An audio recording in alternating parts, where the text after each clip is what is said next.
Lunar Goddess by Margaret Morales in size 60 by 75 cm rounds. Special treatment starts with gold crystals that we have sprinkled on the moon,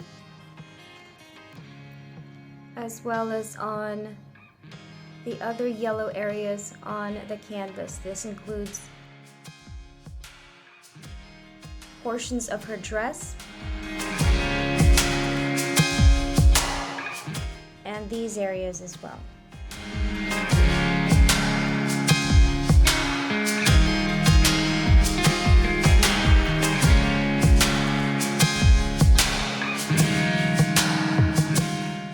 Lunar Goddess by Margaret Morales, 60 by 75 cm rounds, special treatment version 3, now adds sapphire diamonds that we have sprinkled in the night sky. So focus on the upper part of the canvas and simply sprinkle the sapphire diamonds in that area.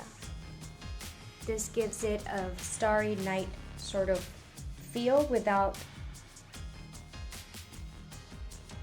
taking away from the focus of the moon.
Lunar Goddess by Margaret Morales in 60 by 75 cm rounds, special treatment version 2, now adds ice crystals that we have sprinkled on the blue areas of her hair. Aside from that, we've also placed fire opal sprinkled on her earrings, as well as on the stars, the moon, and the light around her head, kind of like a crown. So you can choose to fill in the moon and then sprinkle the rest of the fire opal in the other areas that form sort of like a galactic crown. You can also sprinkle some on her earring.